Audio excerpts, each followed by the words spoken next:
के बच्चों की नौकरियां तक लग गई हैं। लेकिन जो बच्चे गरीब बच्चे, वो कच्चे मकानों में रहने वाले, स्कूल का जो है 10 किलोमीटर दूर रहने वाले बच्चे सर, वो जब सिटी में आके पढ़ते हैं किसी से पैसे लेकर एडमिशन कराते हैं सर। जब उन्होंने वो अगले साल एडमिशन करानी होती है या पैसे किसी को वापस करने होते सर, उनकी स्कॉलरशिप।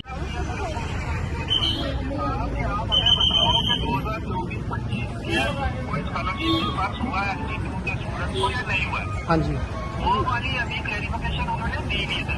वो आज भी हमने रिमाइंडर उनको भेजा है कि हमें ये बता दो क्लियर टर्म्स में कि क्या यूनिवर्सिटी स्कीम में या सेंट्रल स्पॉन्सर स्कीम में किसी को कोई स्कॉलरशिप मिला है, इन बच्चों को मिला है या नहीं मिला है। जी बस वो क्लैरिफिकेशन अवेलेबल है जनाब। अगर आज ही मुझे क्लैरिफिकेशन आ जाए, आज ही मैं डिस्कस कर दूंगा। देखो एक बात है, मेरी बात करो डॉक्टर साहब, आप देखो ये बिटवीन इंटरनल डिपार्टमेंट का मसला है ना। आप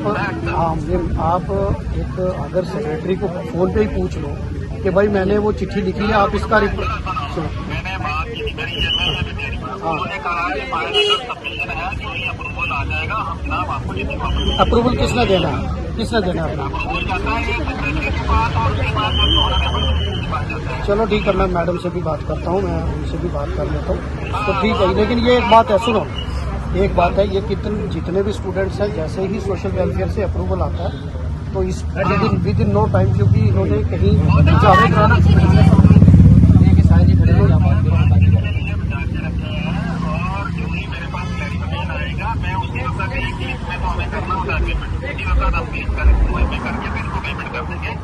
ठीक है, एक दिन नहीं लगेगा सिर्फ। ठीक है, ओके। हंगर स्ट्राइक पे बैठी हूँ, मैं भी श्रीनगर का आज ही आया हूँ। तो इनका इशू है कि इनका स्कॉलरशिप नहीं मिला।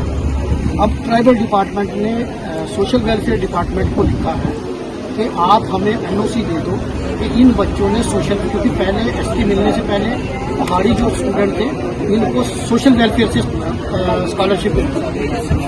अब अगर आप सीएम साहब के ऑफिस से एक्शन जारी करें, उन्होंने कहीं चिट्ठी भी लिखी हुई है, ठीक, तो मैं चिट्ठी भी वो अभी इन्होंने सोशल वेलफेयर वालों ने जवाब नहीं दिया। अभी बच्चे यहाँ हंगर स्ट्राइक पे हैं, मैं इनके पास आई, मैं अभी आपको चिट्ठी भेजता हूँ, तो आप व्हाट्सएप अभी आप उनको बोले कि वो एनओसी दे दें कि इन्होंने सोशल वेलफेयर से अगर नहीं लिया हुआ तो दे दें कि नहीं लिया, अगर लिया तो लिख कर दे दें लिया, ताकि इन बच्चों को मिल जाए। ये बच्चे अभी हंगर स्ट्राइक है, मुझे इनको वर्ड्स देंगे कि भाई मैं 1 दिन में करूँगा, 2 दिन में करूँगा, 3 दिन, मैं अभी भेजता हूँ। ठीक है, मैं अच्छा मैम, मैं रजौरी आया था, ये आज पहुंचा तो यहाँ कुछ बच्चे हमारे हैं वो प्रोटेस्ट कर रहे हैं हंगर स्ट्राइक पे। इस पे इशू ये है कि इनका स्कॉलरशिप नहीं आया, जो ST2 जो अभी पहाड़ी लोगों को स्कॉलरशिप मिला ना, नहीं उन्होंने ट्राइबल से बात की, उन्होंने चिट्ठी भेजी है, सिर्फ आपके डिपार्टमेंट में सोशल वेलफेयर डिपार्टमेंट एनओसी देगा कि हमने कोई स्कॉलरशिप इनको नहीं दिया। अगर ये आप एनओसी दे देंगे तो वो इमीडिएटली स्कॉलरशिप रिलीज कर देंगे। मैम मैं आपको चिट्ठी भेज दूँ आपको व्हाट्सएप पे, तो आप प्लीज कर लें।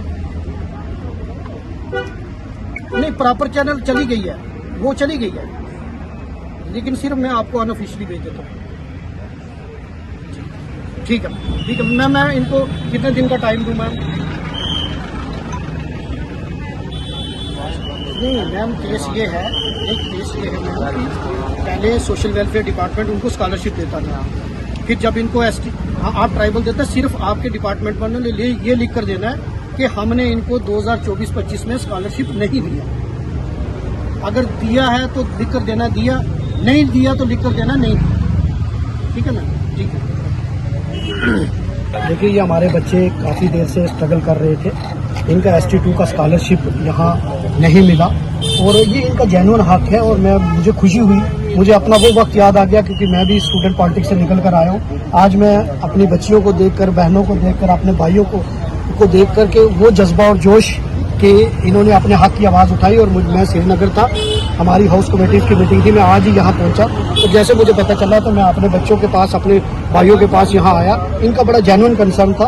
फिर मैंने सोशल वेलफेयर डिपार्टमेंट, उसके मिनिस्टर से बात की, डायरेक्टर सोशल वेलफेयर से बात की, उसके बाद डायरेक्टर ट्राइबल अफेयर से बात की, फिर CM ऑफिस में मैंने बात की। इनको मैंने 6 तारीख तक का टाइम दिया है। 6 तारीख तक हम इस मसले को हल करेंगे और इन सभी बच्चों को स्कॉलरशिप मिलेगा।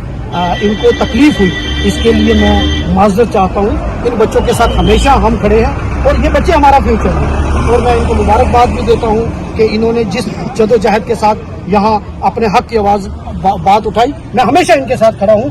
हक और इंसाफ की लड़ाई जब भी ये लड़ेंगे इनके साथ बतौर MLA मैं खड़ा हूँ। इनको मैं 6 तारीख से पहले इनका स्कॉलरशिप जो ST2 का वो हल हो जाए।